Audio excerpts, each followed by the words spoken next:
bonjour à tous. Bienvenue sur ce live au quotidien, le premier de cette nouvelle semaine qui commence.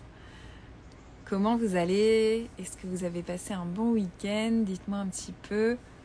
Racontez-moi, ça m'intéresse toujours. Pour ma part, c'était super. Et d'ailleurs, ça m'a inspiré le sujet d'aujourd'hui. Donc, je vais vous en parler tout de suite là. Juste un petit rappel.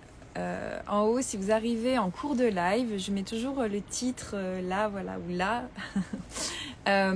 pour que vous soyez un petit peu dans le contexte quand vous arrivez sur le live. Donc n'hésitez pas à cliquer pour avoir le déroulé. Et là aujourd'hui, c'est vraiment de parler, j'avais envie de vous parler justement de la vision qu'on pouvait avoir du monde, chacun, dans le sens où chacun a sa propre perception des situations qu'il vit et du monde qui l'entoure. Voilà, donc si vous arrivez en replay, n'hésitez pas à me mettre un petit hashtag replay et me dire ce que vous avez pensé de ce live et quelle est votre propre perception du monde, de l'environnement qui vous entoure, des situations que vous pouvez vivre. Et donc j'avais envie de faire le parallèle aujourd'hui. En plus, c'est la journée de la pleine conscience. Coucou Johan, bienvenue sur ce live. Donc ouais, journée de pleine conscience, et je ferai le parallèle à la fin justement par rapport à l'alimentation en conscience et pourquoi je propose dans mes accompagnements des moments de dégustation des 5 sens, je l'appelle comme ça, autour d'un aliment en particulier pour justement pouvoir percevoir les choses un petit peu différemment que la manière dont on a l'habitude de le faire. Donc pour faire le lien, déjà vous illustrer un petit peu ces propos, l'importance de la pleine conscience ou en tout cas de la conscience sur ce qu'on fait. C'est donc comme je vous disais que ce week-end, coucou Camille, comment vas-tu? Bienvenue sur ce live. Donc comme je disais, ce week-end j'étais à une soirée et c'est intéressant parce que c'était la sœur de mon chéri du coup et c'était pour son anniversaire, donc il y avait des amis à elle avec qui elle est partie en vacances cet été, justement. Et c'était super intéressant de voir parce qu'en fait, on l'avait déjà vue, elle, avant, depuis qu'elle est rentrée de vacances. Et elle nous raconte ses vacances, voilà. Bon, bah, j'étais dans le sud-ouest, la maison était super jolie. Elle est partie donc avec plusieurs amis, je crois qu'ils étaient une dizaine, dans une maison qu'ils avaient louée tous ensemble, pour vous situer. Et donc elle nous débriefe ses vacances, elle nous dit ouais c'était bien, mais c'est vrai que bah il a fait super chaud, forcément c'est le sud-ouest, donc les journées étaient assez compliquées, les nuits pas forcément fraîches, du coup on avait du mal à dormir, il y en avait qui dormaient même sur la terrasse à l'extérieur ou près de la piscine, sauf que bah malheureusement c'était aussi pendant les incendies, donc finalement coucou Samara, bienvenue.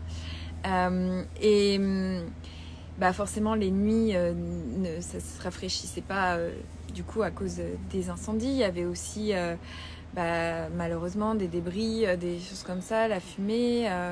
Donc, et puis à cause des incendies aussi, tous les moustiques avaient migré et s'étaient concentrés en fait dans un autre environnement. Donc il y en avait beaucoup plus finalement que d'habitude. Donc bah, je me suis fait piquer, c'était vraiment pas... les meilleures vacances, voilà. Et on me dit bah ouais, c'est tout. C'est vrai que voilà, c'était contextuel aussi. Je vais y arriver. Et malheureusement aussi, c'était dans un cadre un peu triste, avec les incendies. Voilà, il y a eu pas mal de, comme vous êtes au courant. Et du coup, on reste sur ça et samedi soir, on va à sa soirée d'anniversaire, on rencontre ses amis et donc certains qui étaient en vacances justement avec elle dans le sud-ouest. Donc déjà, bah, son chéri, elle, qui nous dit oh bah non, c'était super bien, franchement, moi j'ai adoré. Ouais, bah il y a eu une petite journée effectivement sur Bordeaux où il a fait 40, ça devenait un petit peu compliqué, mais à part ça, franchement, nickel, pas de problème. D'accord, ok, donc perception numéro 1, perception numéro 2.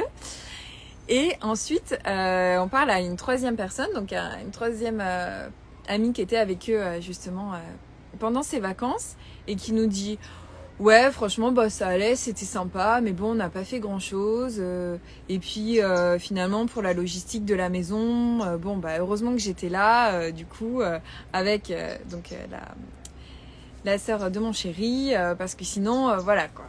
Donc sans trop dire, sans trop pointer du doigt, mais en tout cas, lui, c'était plus l'aspect logistique. Donc d'un côté, il y avait le côté chaleur, moustique, insupportable. De l'autre, chill. Non, c'était bien avec un petit pic de chaleur à Bordeaux, mais c'est tout. Et la troisième perception qui était finalement de... bah ouais, le niveau logistique, je suis pas sûre que je retournerai avec autant de personnes en vacances.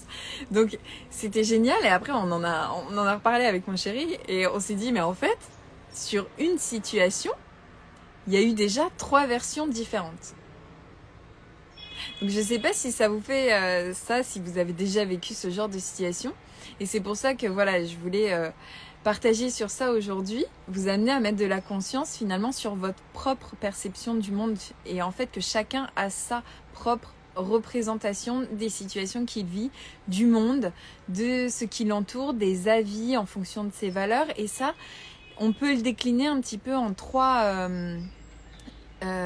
comment dire, pas 3 notions mais 3 successions, on va dire. C'est-à-dire que en fait c'est le sensoriel, on va d'abord percevoir une situation grâce à nos sens, grâce à la vue, grâce à l'ouïe, grâce à l'odorat, le plus souvent en immédiateté. Après, le toucher va venir, effectivement.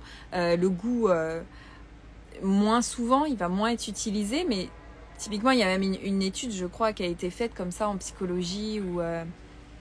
Toi, Camille, tous les jours avec mon copain, nous avons des perceptions différentes sur des événements du quotidien. Et ben voilà, exactement, génial. Bah, je sais pas si c'était un exemple précis justement dernièrement, mais c'est exactement ça. C'est que la situation est censée être justement perçue d'une manière, parce que c'est la nôtre et on dit bah oui, il y a qu'une manière de voir ça, alors qu'en fait, vous mettez 15 personnes dans la pièce et il y aura 15 perceptions différentes. Donc c'est génial. Et donc de voir... donc cette étude-là, pour vous illustrer justement, c'est un psychiatre, je crois, je sais plus son nom, qui demande à son patient, donc il y a un livre sur la table et il dit « Qu'est-ce que tu vois ?» Et donc la personne lui dit « Bah, je vois un livre rouge. » Et donc le psychiatre lui dit « Non, mais qu'est-ce que tu vois vraiment ?» Et la personne, elle commence à s'agacer, elle dit bah c'est un livre, c'est un livre rouge, il est là, il est posé, c'est un livre rouge, c'est quoi? C'est un piège, il y a une arnaque, qu'est-ce qui se passe? Et donc la personne est challengée aussi parce qu'on remet en question ses perceptions. Et donc on voit bien là l'évidence, pour elle c'est évident, c'est un livre. Et en fait, si on décortique et si on va plus loin, je vous la fais courte, hein, vous pourrez retrouver l'étude, mais en fait finalement, bah non. Qu'est-ce que je perçois, enfin qu'est-ce que déjà je ressens, je vois avec mes sens, c'est un rectangle rouge sur un fond, un support gris, enfin la couleur de la table, peu importe. Et donc, je vais avoir finalement ces 3 étapes qui vont être le sensoriel va amener une perception qui va faire appel au cognitif, donc à toute notre expérience, notre passé en fait. Donc je perçois ça, je vois que c'est ça et je fais le lien à c'est un livre parce que j'ai grandi avec des livres et je sais que c'est un livre. Et c'est super intéressant de voir les choses différemment parce que oui, c'est établi, c'est un fait et un fait c'est quand même quand c'est validé par la majorité des personnes autour.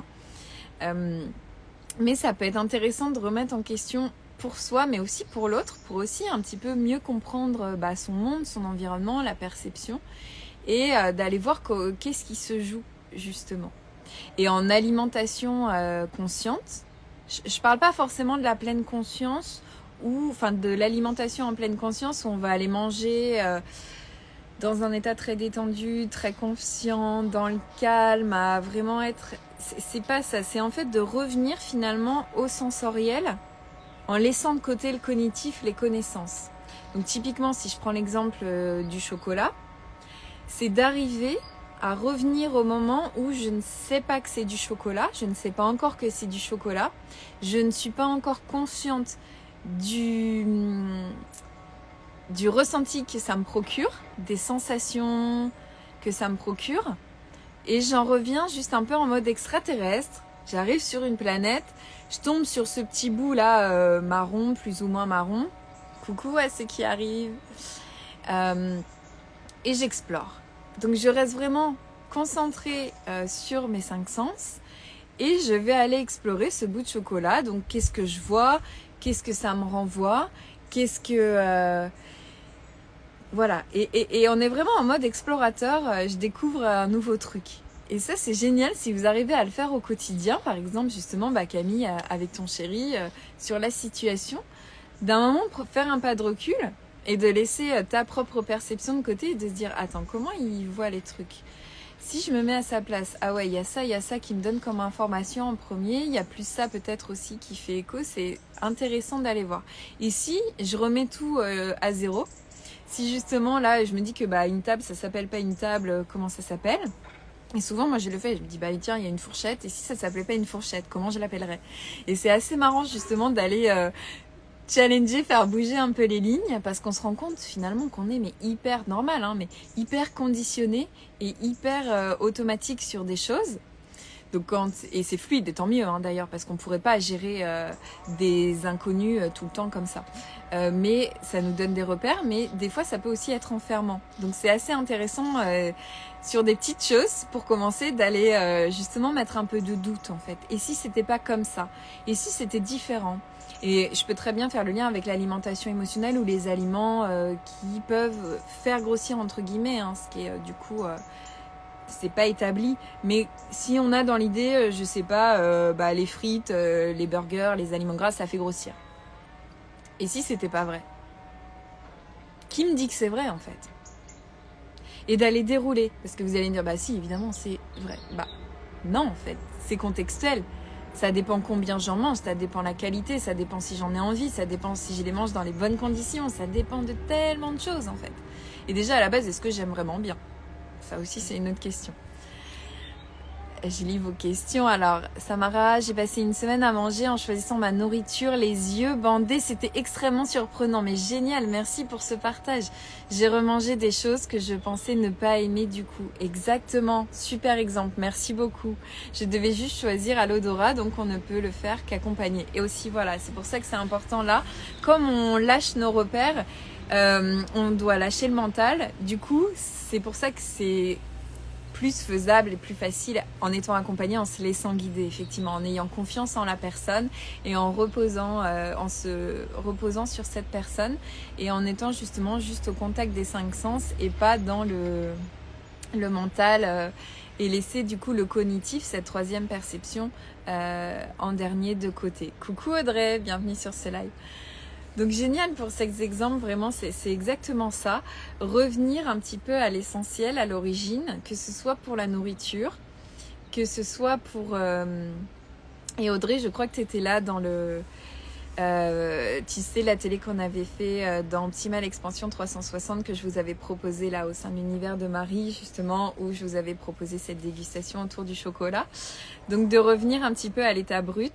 Si tu as envie de partager le ressenti, c'est avec grand plaisir, sinon c'est ok aussi. Et de redevenir, comme je dis, extraterrestre, où j'ai pas les notions. Si c'était différent, ce serait comment? Et si moi, je me faisais mon kiff aussi, comment je l'appellerais? Je l'appellerais peut-être pas chocolat, je l'appellerais peut-être, je sais pas, roux doudou, ce qui me vient. Et c'est là où on peut aussi laisser toute la créativité s'exprimer, parce que ça peut être un autre mot qui existe déjà, qui nous fait écho, comme ça peut être un mot de syllabes, comment on va s'exprimer, mais qui n'est pas dans le dictionnaire en fait. Donc... Vraiment, voilà, je vous invite de vous à vous-même, remettre de la conscience sur vos propres perceptions liées à vos sens et quelle est votre interprétation ensuite. Et aussi dans les situations un peu plus complexes, quand vous aurez l'habitude ou que vous serez plus à l'aise si ça vous parle, d'aller vraiment justement vous mettre, vous, si vous êtes en réaction automatique dans une situation, de faire ce pas de recul et de dire attends, et si c'était autrement là je le perçois de manière émotionnelle, mais si c'était autrement, si j'ai laissé l'émotion de côté, factuellement, qu'est-ce qui se passe? Ok, ça me renvoie à quoi? Et vous allez pouvoir mettre de la conscience beaucoup plus facilement et rapidement du coup que de vous laisser happer dans une situation. Et pareil quand d'autres personnes sont impliquées ou que l'autre personne a sa propre vision du monde, où on peut partir, surtout quand ça touche à nos valeurs hautes, en mode mais non, mais pas du tout, mais c'est pas ça, mais c'est inconcevable, ou dans des causes qui nous tiennent à cœur, d'être hyper réactionnel, et de se dire attends, ok, moi j'ai ma vision, mais c'est pas parce que je la partage pas tout de suite ou que l'autre ne la partage pas complètement que déjà elle va disparaître ou que je vais être dépossédée de mes propres valeurs ou croyances, mais que l'autre ne peut pas s'exprimer aussi dans son entièreté. Et là, quand on arrive à passer ce cap, ça permet aussi finalement d'apaiser certaines situations, certaines discussions.